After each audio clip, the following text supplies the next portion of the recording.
Assalamualaikum warahmatullahi wabarakatuh.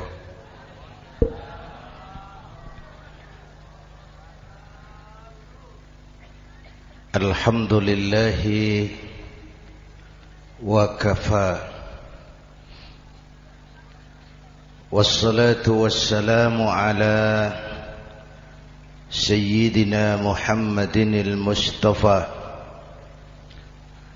wa ala alihi wa ashabihi ahli sidki wal wafa, amma ba'd. Para ulama, para habaib, para masyayikh yang saya muliakan, yang terhormat Bapak Kapolres dan Bapak Dandim, Sahibul Bait, segenap keluarga besar Pondok Pesantren Raudhatul Muta'allimin Al-Aziziyah, bapak-bapak, ibu-ibu, hadirin hadirat ma'asyiral muslimin yang saya cintai. Saya bersyukur dapat menghadiri haflah Maulidin Nabiil Karim, dan saya bangga dan terharu dengan keberadaan Pondok Pesantren Raudhatul Muta'allimin Al-Aziziyah ini. Sekarang ini banyak orang bisa memberi contoh, tapi sedikit orang bisa menjadi contoh. Memberi contoh itu mudah, tapi menjadi contoh itu yang sulit. Oleh karena itu, pada kesempatan ini kita ingin mengambil contoh bagaimana Rasul melaksanakan perjuangan. Apa modal utamanya? Saya sampaikan 3 sajalah, mudah-mudahan selesai 10 menit. Yang pertama, modal utama perjuangan baginda Rasul adalah akhlakul karimah. Memperbaiki akhlak dengan akhlak. Oleh karena itu, Suramadu sudah selesai. Dari dan ke Madura jadi lebih mudah. Bahkan Madura akan jadi daerah industri. Tetapi yang kita ingin, Madura tetaplah Madura.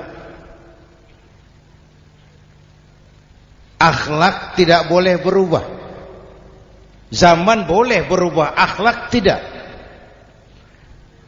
Masa boleh berganti, tapi keyakinan tidak boleh mati.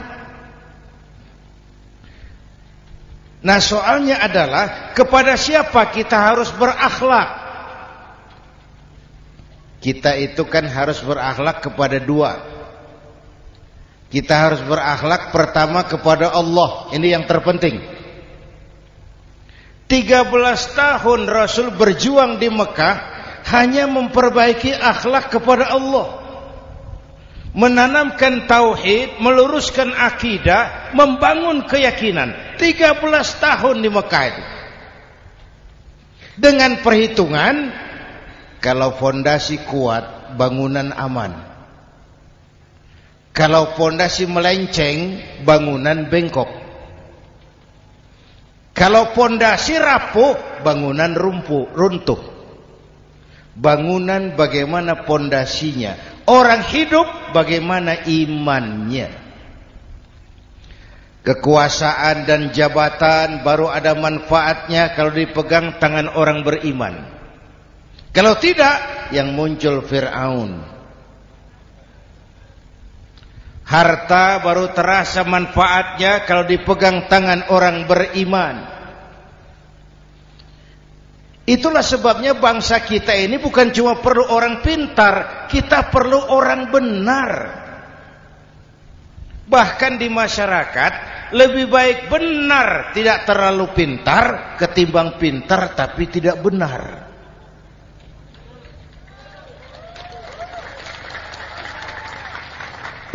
Kalau sudah pintar tidak benar, rusak rakyat itu, Pak. Disuruh ngurus beras, malah nimbun beras. Ya, disuruh ngurus laut, jadi bajak laut. Disuruh ngurus hukum, bikin hukum seperti pisau, tajam ke bawah, tumpul ke atas. Kalau yang kecil salah, hukum cepat-cepat ditegakkan. Yang besar salah, diam pura-pura tidak mengerti. Itu yang melukai rasa keadilan.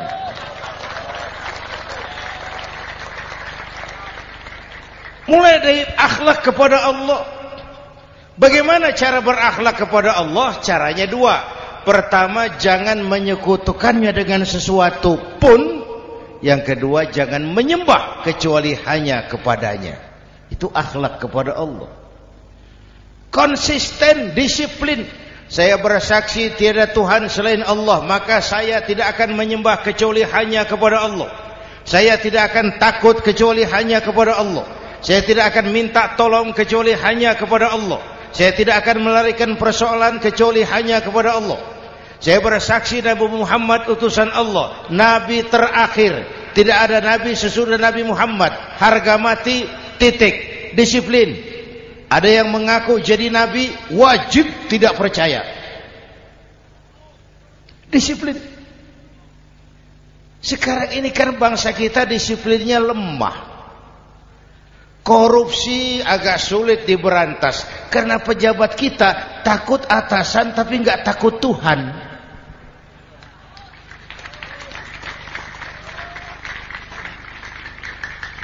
Itu sama dengan anak muda naik sepeda motor ngebut. Lampu merah jalan terus, di stop sama polisi. Break. Iya, Pak. Minggir. Siap. SIM? Ada, Pak. SNK? Ada, Pak. Tahu kau lampunya merah? Tahu, Pak. Kenapa lewat terus? Saya nggak tahu, ada Bapak. Itu disiplin kita. Tenang benar jawabnya, kayak orang nggak salah itu.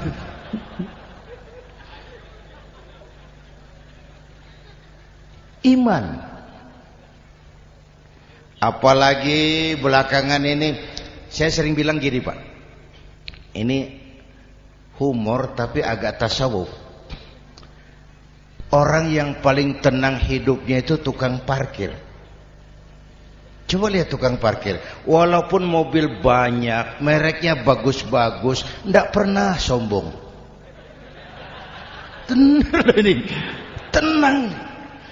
Nanti mobil pergi satu demi satu, habis sama sekali, dia tidak sedih. Tenang. Mobil banyak tidak sombong, mobil habis tidak sedih. Apa rahasianya? Ternyata, ini tasawufnya di sini. Tukang parkir tidak merasa memiliki, tapi merasa dititipi. Itu. Siapa saja yang merasa memiliki, bersiaplah kehilangan, dan itu menyakitkan. Tapi kalau merasa dititipi, jabatan, harta, anak, istri, semua titipan, hiduplah seperti tukang parkir. Pertama, titipan tidak boleh bikin kita sombong. Dititipi kok sombong, ndak pantas Ya, Pak Zainuddin titip mobil ya, silakan. Yang punya mobil pergi, saya peteteng. Ndak pantas dititipi kok sombong. Ada orang dititipi jabatan oleh Allah sombong. Dititipi sombong. Ada enggak pejabat sombong? Ada, namanya Fir'aun. Itu pejabat-pejabat sombong anak buah Fir'aun semua. Dititipi harta oleh Allah, jadi orang kaya sombong, sama tetangga tidak mau kenal orang lain, kecil semua, jalan tidak injak tanah. kuntilanak. Yang kedua penting, titipan harus dijaga baik-baik. Kalau tidak, yang nitip marah. Yang nitip marah.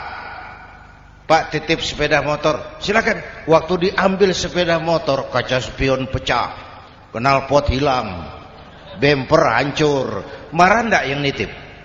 Marah. Saya kan titip, kenapa enggak dijaga baik-baik? Dititipi harta oleh Allah jadi orang kaya supaya bangun pesantren, bela yatim, santuni yang lemah. Pelitnya 17 setan. Yang nitip marah. Dititipi jabatan oleh Allah isinya korupsi saja, yang nitip marah. Nah, saya mau kasih lihat sekarang. Allah titip Indonesia. Allah titip Indonesia. Hai rakyat, ini Indonesia. Aku titip, kata Allah. Sebentar, ada meja mau naik. Silakan, Mas. Iklan. Ya, terima kasih. Jangan disangka kalau disediakan air teh pidatonya jadi lama. Dekorasi ini kok. Sampai mana tadi? Hai rakyat, ini Indonesia, aku titip, kata Allah. Ini negara besar dan kaya. Titipan ini ditebus dengan keringat, air mata, darah, dan nyawa. Ini bedanya. Malaysia memang merdeka, tapi diberi Inggris. Singapura merdeka, diberi Inggris. Indonesia merdeka, keringat, air mata, darah, dan nyawa. Ini negara aku titip, kata Allah. Ini negara besar dan kaya.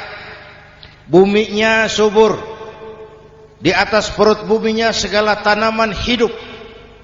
Di bawah perut buminya ada gas, minyak, batu bara. Lautnya kaya, hutannya kaya. Kekayaan negeri ini harus digunakan bagi sebesar-besar kemakmuran rakyat. Itu amanat konstitusi. Disalahgunakan, dikorupsi, yang nitip marah. Yang nitip marah. Kalau dia marah, dia suruh makhluknya yang lain negur. Siapa? Merapi. Bromo. Anak Krakatau. Itu Merapi demo, Pak. Kalau kita rakyat demo, anak buahnya Pak Danres turun. Tapi kalau Merapi demo, siapa yang mau ngatasi? Mbah Marijan. Selesai. Sekarang Mbah Marijan sudah kumpul sama Mbah Surip. Di alam barzah dia sudah ketemu dia. Kata Mbah Surip, tenang Mbah Marijan, tak gendong. Aman sudah. Aman sudah. Saya mau bilang Merapi itu makhluk, Krakatau itu makhluk, Bromo itu makhluk. Tidak mungkin makhluk bergerak dengan sendirinya. Pastilah ada yang menggerakkan. Maka baik-baiklah sama yang bikin angin supaya bertiupnya sesuai keperluan. Baik-baik dengan yang bikin air supaya datangnya sesuai kebutuhan. Baik-baik sama yang bikin gunung supaya meletusnya pelan-pelan.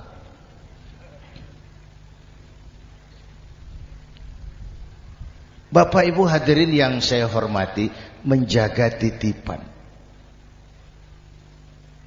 Jangan menyembah kecuali hanya kepadanya. Jangan menyekutukannya dengan sesuatu pun. Ayo, saya ngobrol kita. Bapak Ibu hadirin yang hadir di sini ini, kita ini semua hamba Allah apa bukan? Hamba Allah. Kata siapa? Kata kita. Kalau kata kita namanya ngaku. Ngaku itu boleh dan murah. Apa diakui? Kita belum tahu. Ya. Kan baru kata kita itu. Dan tidak otomatis kalau kita bilang, saya ini hambamu ya Allah. Lalu Allah jawab, iya ya. Tidak. Wong itu kan kata kita. Saya hamba Allah, kata saya. Berapa banyak orang perbuatannya, ucapannya berkata, saya hamba Allah. Perbuatannya menyatakan dia hamba setan, hamba nafsu, hamba dunia, budak jabatan. Tidak sesuai ucapan dengan perbuatan. Jadi hamba Allah itu enggak mudah, digojlok, diuji. Coba lihat. Yang jelas diakui sebagai hamba itu baru satu. Yang kita peringatiin, baginda Nabi. Allah mengakui. Kapan? Waktu menceritakan Isra dan Mi'raj. Apa yang dipakai kalimat? Subhanallazi asra bi'abdih. Maha suci Allah yang telah menjalankan hambanya. Hambanya. Muhammad itu hambaku, aku jalankan dia. Allah mengakui. Kapan kalimat ini turun? Setelah Nabi digojlok, ditempa, digembleng, diuji, difitnah, dicaci maki, dilontari kotoran unta, sahabat-sahabatnya dibantai. Lolos, Muhammad betul-betul hambaku. Ayo Isra Muhammad. Subhanallazi asra bi'abdi, hambaku. Jadi kalau mau jadi hamba Allah ya diuji, digojlok, digembleng. Nah, mari kita lihat kehambaan baginda Nabi. Orang yang paling bersih hatinya Rasulullah. Orang yang paling baik akhlaknya Rasulullah. Orang yang dosanya sudah mendapat jaminan ampun Rasulullah.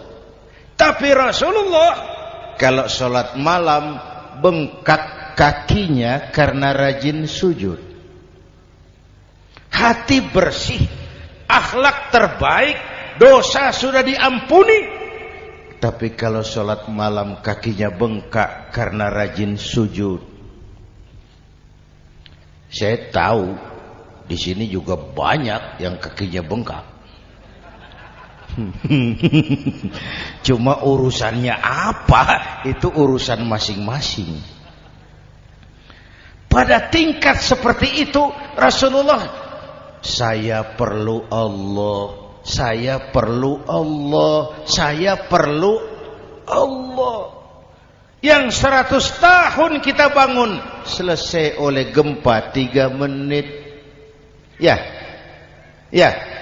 Yang 100 tahun kita bangun ternyata selesai oleh gempa 3 menit.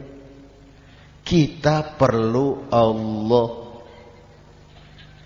Kita perlu Allah. Makanya musibah itu kan kalau menimpa orang baik-baik namanya ujian. Kalau menimpa orang setengah baik itu paru-paru yang bikin malaikat bingung. Sholat rajin, maksiat tekun, baca Quran mau, fitnah orang hobi, ngaji nyolong jalan terus. Untung di sini nggak ada yang begitu. Di Jakarta banyak. Di sini insya Allah sama. Jakarta. Orang separuh-separuh seperti itu kalau dapat musibah itu namanya teguran, bukan ujian. Kenapa ditegur? Lalai. Nah, kalau orang jahat dapat musibah itu namanya persekot. Uang muka tanda jadi. Kontannya nanti di akhirat.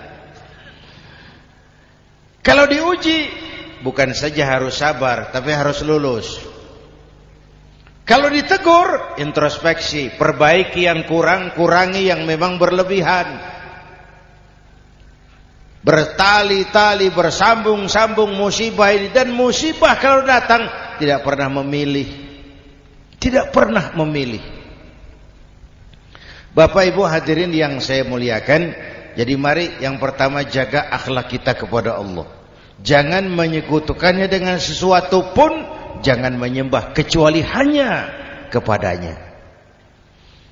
Sekarang kan musim entertain, orang pandai membangun pencitraan, orang pinter bikin bungkusan.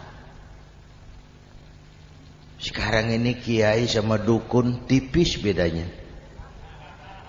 Bener Pak, pemburu hantu pakai sorban, pakai gamis, nanti kiai pakai helm.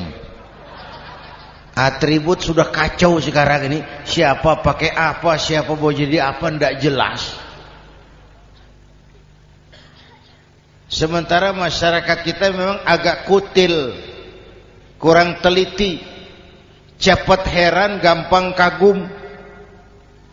Pernah terjadi suatu saat tabrakan di jalan, keras sekali, korban jatuh berlumur darah, dikerubungi orang banyak. Datang wartawan, mau ambil gambar dari dekat sulit, banyak sekali orang ngerubung. Dia cari akal, tolong saya dikasih jalan ke dekat korban. Orang menoleh semua. Saudara siapa? Saya bapaknya korban katanya. Dia mengaku bapaknya korban. Ya orang minggir semua. Minggir, ada bapaknya korban. Orang minggir semua, dia maju ke depan korban. Sampai di depan korban pucat mukanya itu wartawan. Kenapa? Yang ketabrak anak monyet Pak. Dia sudah ngaku bapaknya korban.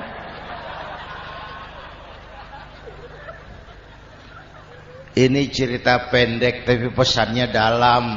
Kalau belum kenal benar jangan cepat-cepat ngakui. Ya, rakyat harus cerdas sekarang ini. Emas pasti kuning. Benar itu? Apa semua yang kuning pasti emas? Udah cerdas lah itu. Udah cerdas lah itu. Hati-hati, ini zaman pencitraan. Orang pandai bikin bungkusan. Oleh karena itu kita juga harus punya filter supaya tidak hanyut oleh kedangkalan-kedangkalan pencitraan itu. Satu itu akhlak kepada Allah.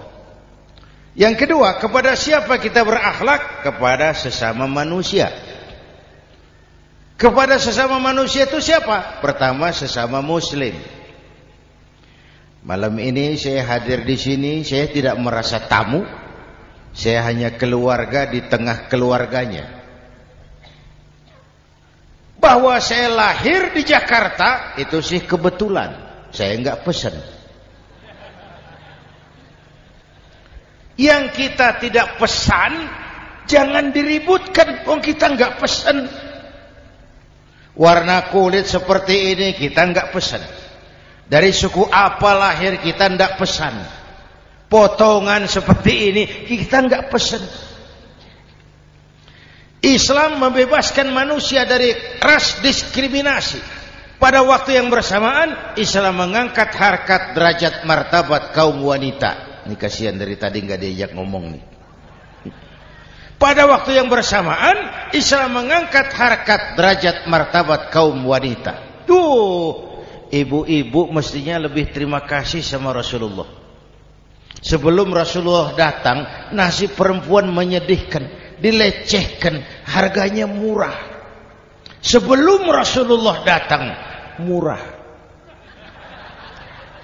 Sebelum Rasulullah datang, murah. Coba lihat wanita sebelum Islam, sedih, dilahirkan hanya untuk melahirkan. Alat pemuas nafsu. Kalaupun berperan, peranannya cuma segitiga. Dapur, sumur, kasur. Kasur, sumur, dapur. Putar-putar di situ saja. Nggak usah di Arab, dunia. Di Jawa, raja-raja Jawa sebelum kenal Islam, seenaknya ngumpuli perempuan kan. Selirnya yang 30, 50. Sultan-sultan di Turki piara harem ratusan orang perempuan. Kaisar terakhir dinasti Ming Cina bangun istana 1000 kamar, istrinya 1000. Innalillahi wa inna. Itu saya coba pikir, raja kalau istrinya 1000, kapan pakai kolor itu raja?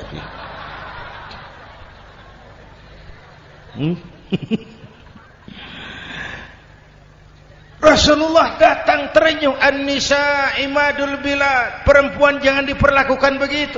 Perempuan tiang negara. Kalau baik perempuan, baik negara. Kalau rusak perempuan, hancur negara. Waktu ditanya, ya Rasul, siapa yang paling harus saya taati di dunia? Ibumu. Setelah itu siapa lagi? Ibumu. Setelah itu siapa lagi? Ibumu. Setelah itu siapa lagi? Bapakmu. Menghargai perempuan, ibumu, ibumu, ibumu, bapakmu. Ibu 3 kali disebut, bapak 1 kali, ibu 3 kali, bapak 1 kali, ibu 3, bapak 1, 1 bapak. Gimana sih ngitungnya jadi kerok begini? Salah ngitungnya, salah.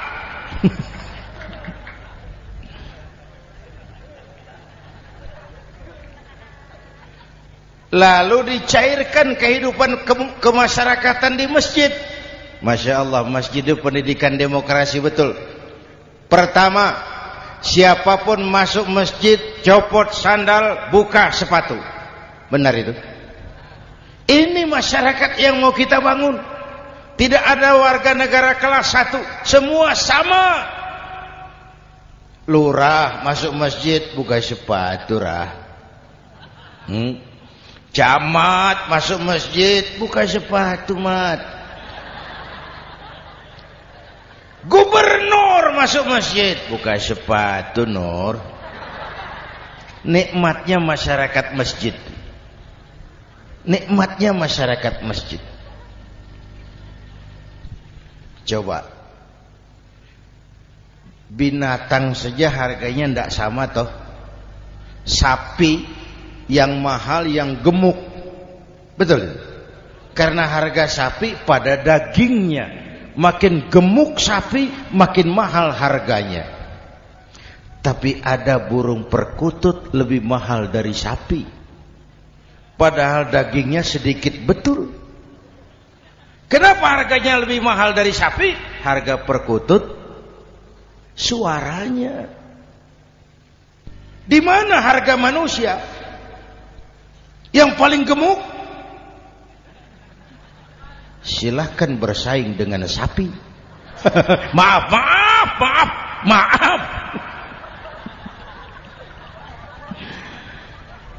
Inna akramakum indallah atqakum. Masyarakat masjid. Sudah copot sandal, buka sepatu, sudah masuk ke dalam sholat berjamaah. Kalau sudah ke dalam sholat berjamaah, tidak pernah kita usil dari mana orang datang. Yang penting kemana dia menghadap. Itu masyarakat masjid. Dari mana kamu? Dari kidul, Pak, madhab ngulon. Kamu dari mana? Dari lor, Pak, madhab ngulon. Kamu dari mana? Dari kulon, madhab ngulon juga. Ini kan konsep bineka tunggal ika. Dari manapun orang datang, apapun warna kulitnya, dari suku apapun ia dilahirkan, kalau akidahnya sama, itu saudara kita. Lalu sholat berjamaah. Apa itu? Hidup bermasyarakat, berbangsa dan bernegara. Harus ada imam, harus ada makmum. Kenapa? Ini saya harus agak hati-hati ya, pakai sarung angin ini. Apa tadi ngomong apa saya? Salat berjamaah, bermasyarakat, berbangsa dan bernegara. Ada imam, ada makmum. Siapa makmum? Kita ini rakyat. Siapa imam? Para pemimpin negara. Apa bedanya? Imam harus dipilih. Makmum nggak usah. Coba baca kitab fikih yang setebal apapun, nggak ada bab pemilihan makmum. Nggak usah, makmum nggak usah dipilih.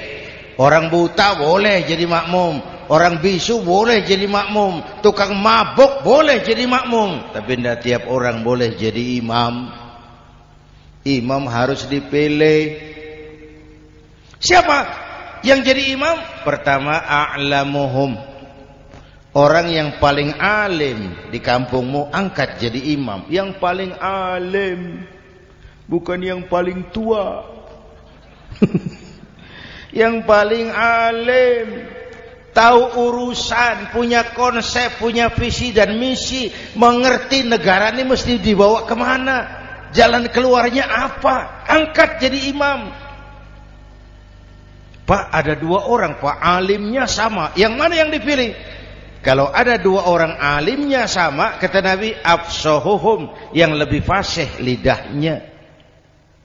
Apa artinya fasih? Nyambung sama rakyat, tahu apa yang dimaui rakyat, nyambung. Tidak sah orang fasih bermakmum kepada imam cedal.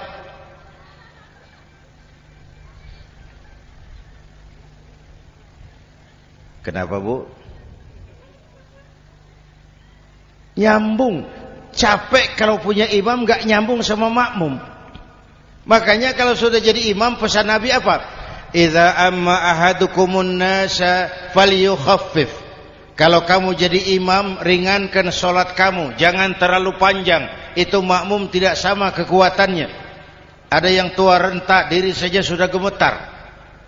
Ada makmum yang punya darah tinggi, kalau sujud lama kepalanya sakit. Ada makmum yang sudah janji habis sholat mau terima uang. Jangan kalau sudah jadi imam di kota, sholat isya berjamaah, rakaat pertama selesai Fatihah, Yasin, bubar makmum itu. Jadi imam jangan terlalu lama. Kayak Husni Mubarak tuh, kelamaan jadi imam, 30 tahun, rakyat capek.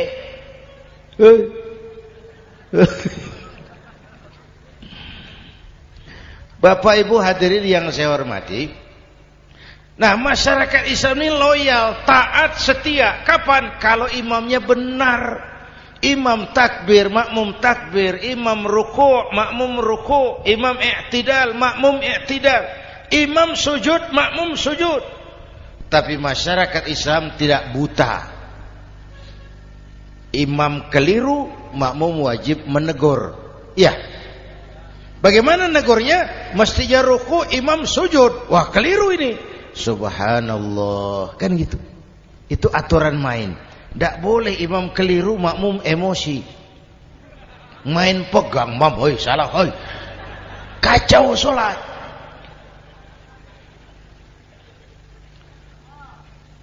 Imam buang angin. Apa makmum lalu berkata, demi kesetiaan saya kepada imam, imam buang angin, saya lebih keras lagi. Goblok. Iyyaka na'budu wa iyyaka nasta'in. Sampai situ imam buang angin, minggir. Tidak usah ribut. Yang di belakang satu orang maju ke depan, lanjutkan pekerjaan imam. Yang penting imam tahu diri, buang angin, minggir.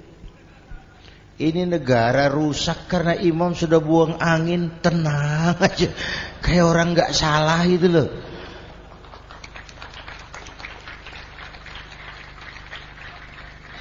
Selesai sholat dikasih tahu imam tadi buang angin ya, sedikit. Apa kalau nggak sedikit lalu nggak rusak sholat itu? Nah, dalam berjaga akhlak kepada sesama, ayo kita jaga kesatuan, persatuan, kerukunan, kekompakan. Ini pesantren Raudhatul Muta'allimin Al-Aziziyah, ini aset kita. Keberadaannya, pengembangannya, kelangsungannya bukan sekedar tanggung jawab pengurusnya, tanggung jawab kita sesuai dengan bidang dan kemampuan masing-masing. Yang punya jabatan bantu dengan wewenangnya, yang punya harta bantu dengan uangnya, yang punya tenaga bantu dengan tenaganya, yang bisa doa bantu dengan doanya, yang tidak bisa apa-apa bantu dengan diam. Diam saja lumayan loh itu membantu. Bapak Ibu hadirin yang saya hormati, saya ingat almarhum Panglima Besar Sudirman pernah bilang, kamu itu kalau mau menang harus kuat, kalau mau kuat harus bersatu, kalau mau bersatu hidupkan semangat silaturahmi. Mau menang harus kuat, mau kuat harus bersatu, mau bersatu hidupkan silaturahmi. Bapak Ibu hadirin, rukun antar umat seagama. Beda pendapat boleh, marah jangan.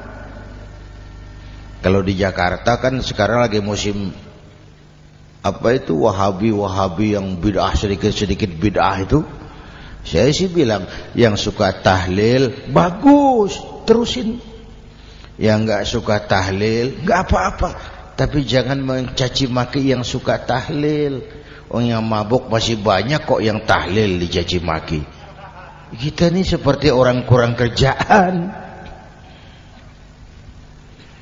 Waktu guru saya Hadratul Mukarram Ki Haji Dr. Idham Khalid wafat, saya ajak orang baca Fatihah.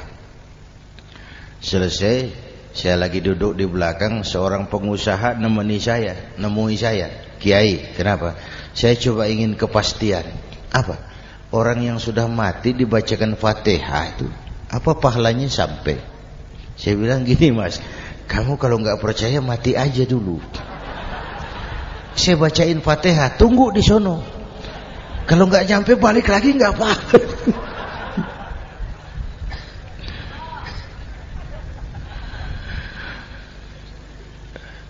Depan rumah saya itu ada masjid, Pak, pakai beduk seperti itu. Ada teman saya, Kiai, pakai beduk masjidnya. Iya pakai. Kan Rasulullah tidak pakai. Tidak memang. Bid'ah tuh. Loh, siapa bilang? Beduk itu bukan agama, itu budaya, tanda masuk waktu. Bukan manggil orang sholat. Manggil orang sholat pakai azan. Tanda masuk waktu, itu hebatnya Wali Songo, pakai beduk. Kalau nggak mau pakai beduk boleh, teriak-teriak juga boleh. Maghrib, boleh. Tapi Wali Songo kan bijaksana, pakai beduk saja, sekali pukul satu desa dengar. Itu bijaksananya dakwah Wali Songo. Kalau beduk dianggap bid'ah, miskin kita. Itu budaya. Seperti sepeda motor, itu budaya. Kalau beduk dia nggak bid'ah, sepeda motor bid'ah itu. Rasulullah nggak pakai, jual, beliin unta.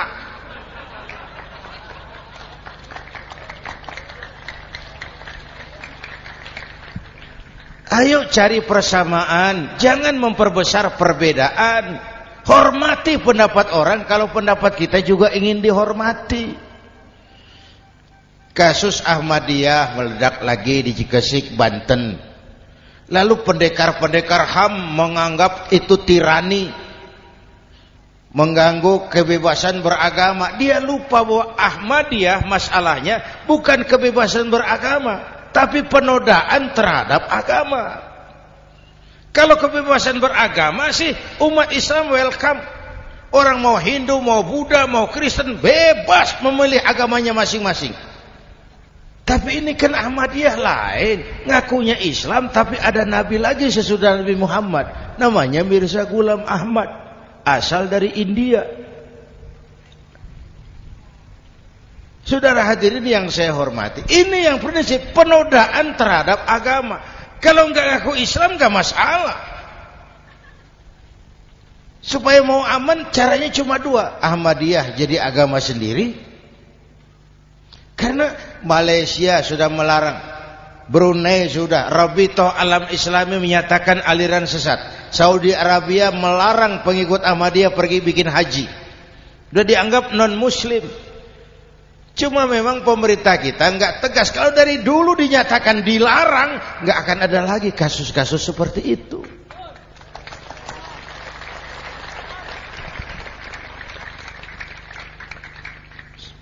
Nah, selain itu kita umat juga harus disiplin. Coba sudah berapa banyak nabi bermunculan di Indonesia. Dan Indonesia ini saya heran, Indonesia ini pasar bagus, Pak. Kalau ada nabi, ada aja pengikutnya, saya heran tuh. Indonesia ini pasar bagus. Ada Ahmad Musaddiq Al-Qiyadah, jadi nabi. Konsultan bulu tangkis jadi nabi. Dapat wahyunya di Bogor. Ditangkap polisi 4 tahun. Muncul lagi di Bandung, namanya Sayuti, tukang cukur, ngaku dapat wahyu jadi nabi, ditangkap polisi lagi 2 tahun.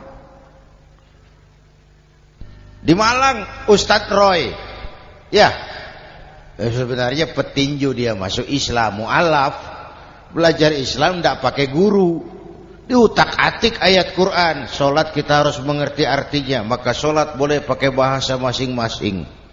Ramai masjid. 2 tahun penjara. Di Jakarta muncul lagi Lia Edan, ngaku Jibril, ditangkap juga oleh polisi. Kita salut sama polisi kita lah, bukan cuma teroris, Jibril ditangkap Pak Kapolres. Saya bilang sama teman-teman polisi, untung dia ngaku Jibril, Pak. Coba kalau dia ngaku Israel, lebih gawat itu.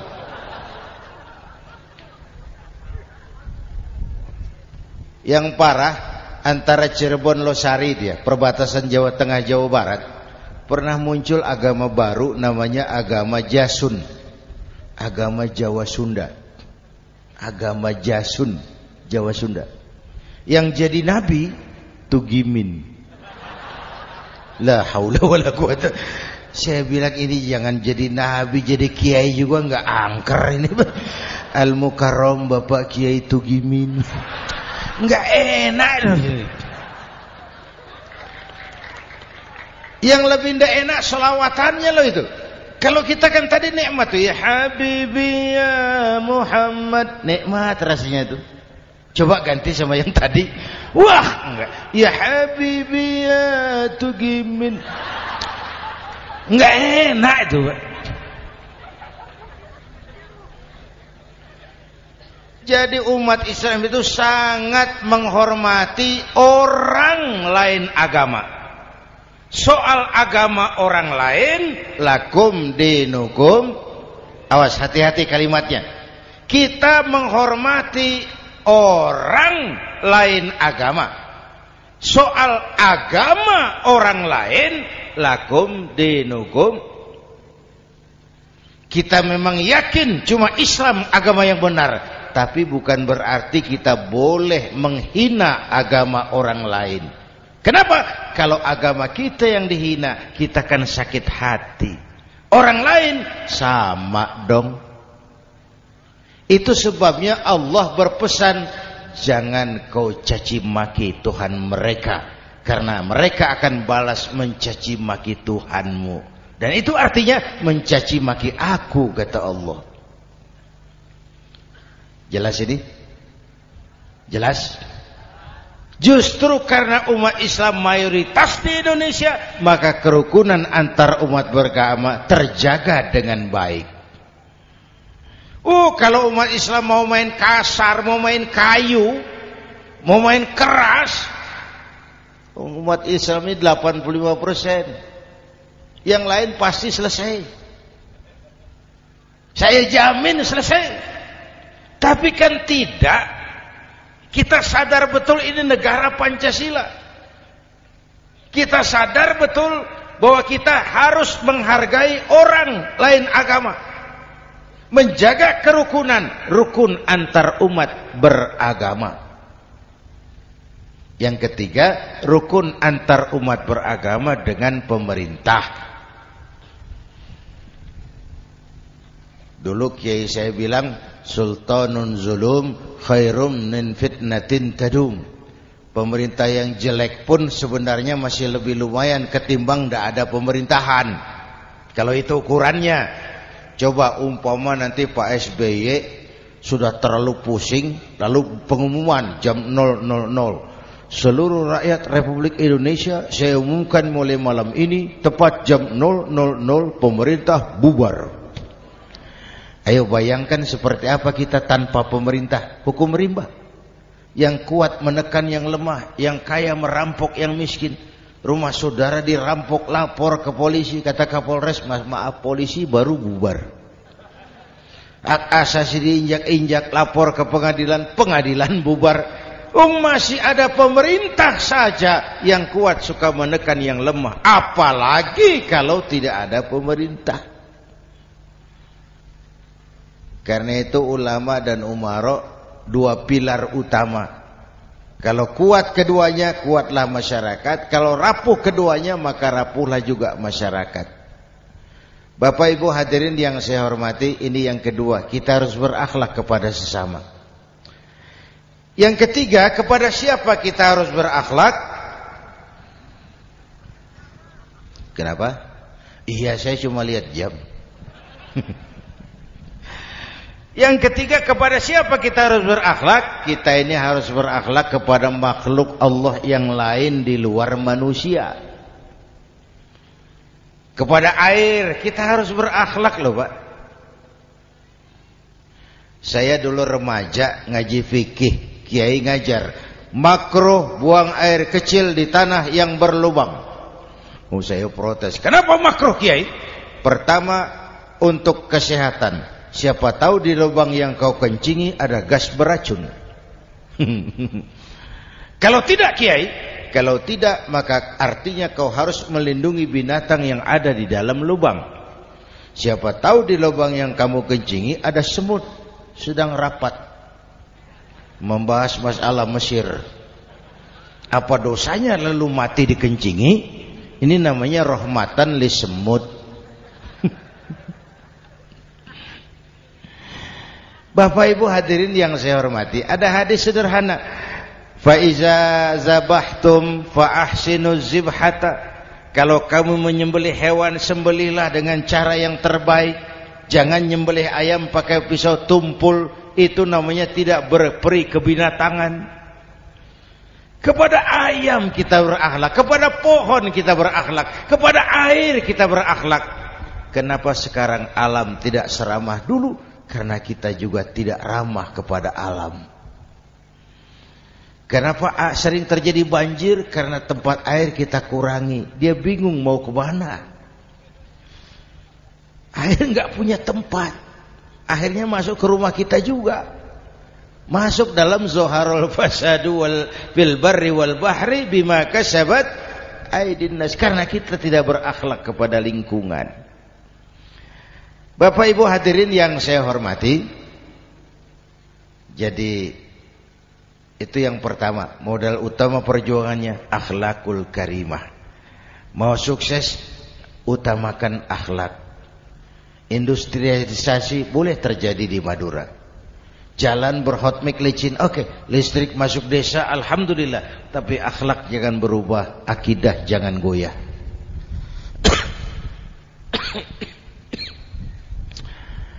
Teknologi tidak bahaya. Yang bahaya orang yang menggunakannya. Wayang itu yang namanya cepot, itu bisa selawat badar kalau yang megang Anom Suroto. Cepot bisa selawat badar kalau yang megang Anom Suroto. Wayang bagaimana dalangnya, teknologi bagaimana orang yang menggunakannya. Satu. Yang kedua, yang kita contoh dari baginda Rasul, Beliau itu sejak kecil tidak dimanjakan, Pak. Lahir ke dunia tidak sempat melihat wajah bapak. Umur 6 tahun ditinggal ibu. Umur 9 tahun ngembala kambing, berniaga ke Syam. Syam itu Syria sekarang.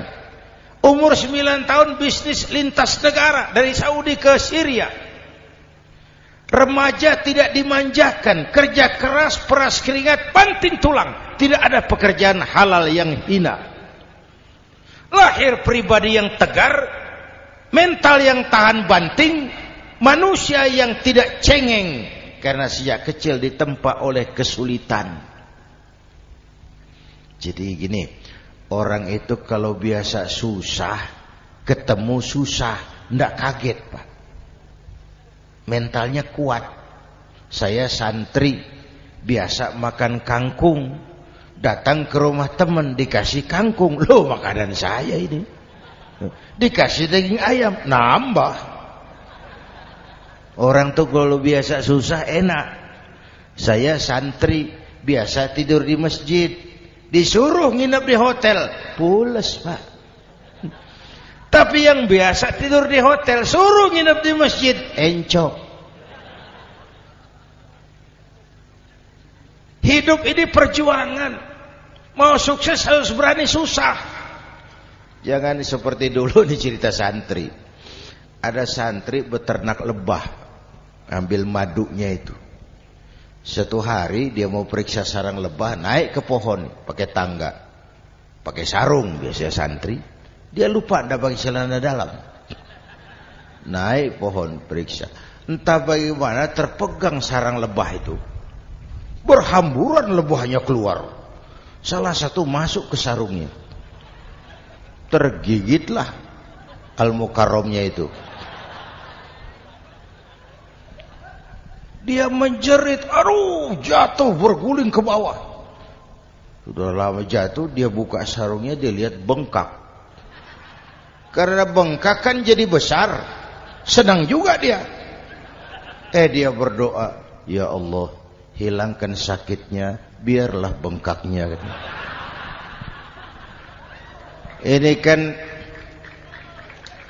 Ini doa orang nggak konsekuen. Bengkak dan sakit itu paket. Mau bengkak ya harus berani sakit. Masa sakitnya bengkaknya mau, sakitnya nggak mau. Itu satu tuh.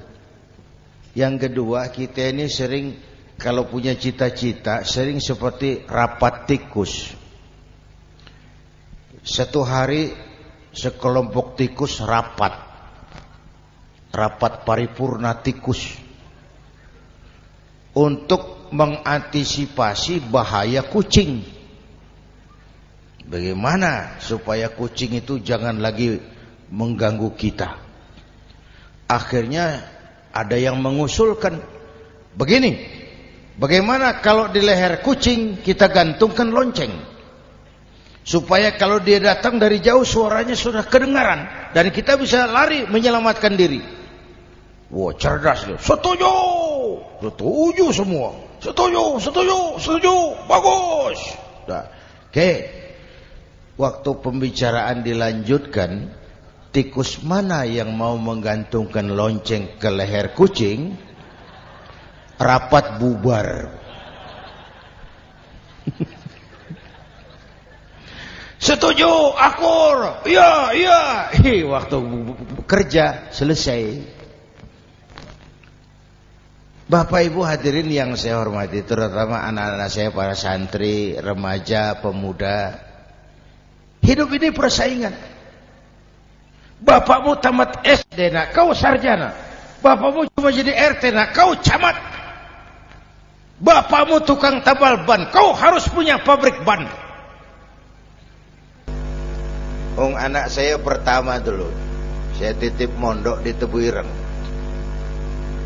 Tahun pertama pulang saya kontrol, sini kau, apa hasilmu setahun di pesantren? Dia sodorkan saya sebuah piagam penghargaan juara lomba pidato di pondoknya. Saya heran, ini anak di rumah jarang ngomong, kok bisa jadi juara pidato? Saya tanya, kamu bisa pidato, apa yang dipidatoin? Dia bilang, kan kaset ayah dihafalin gitu. Ya saya ketawa juga, waktu itu dia masih anak-anak. Baiklah, baiklah, tapi apa cita-citamu? Saya kepengen seperti ayah. Wah, kau ini salah. Kalau aku ayahmu di matamu, menurutmu hebat, mestinya kau 10, 100, 1000 kali lebih hebat dari orang-orang yang kau anggap hebat. Karena tantanganmu akan lebih berat dari tantangan yang aku hadapi sekarang. Kalau kau sama dengan aku, kau ditinggalkan zaman karena kau tidak mampu menjawab tantangan zamanmu. Bapak Ibu hadirin yang saya hormati, persaingan tajam, tantangan makin berat. Oleh karena itu diperlukan semangat yang dicontohkan Nabi. Kerja keras, peras keringat, banting tulang, tidak ada pekerjaan halal yang hina. Sejak kecil ditempa oleh kesulitan. Asal jangan seperti saya tadi ngobrol sama teman-teman. Sekarang ini di negara kita banyak politisi miskin negarawan. Pejabat-pejabat kadang-kadang kalau ngelihat rakyat tuh komentarnya nggak berpihak kepada rakyat. Saya ingat waktu Mentawai dihantam gempa, Nias hancur, infrastruktur hancur, rumah rakyat luluh lantak. Ketua DPR Pak Marzuki Ali bilang, bagaimana itu rakyat? Ya itu resikonya punya rumah di pinggir laut. Waduh, ini bukan komentar pemimpin, rakyat lagi susah kok dibilang kayak gitu. Saya prihatin dengan ucapan kayak gitu. Waktu cabai 100.000, di sini berapa sekarang? Sama ya. Waktu cabai mahal, ada pejabat bilang, rakyat suruh nanam cabai aja di halaman rumahnya. Ini kan gak solutif dan gak cerdas. Cabai naik, rakyat suruh nanam cabai. Nanti beras naik, rakyat suruh nanam padi. Yang saya khawatir kalau telur mahal, apa rakyat suruh bertelur gitu? Ini kan gak cerdas dan gak solutif.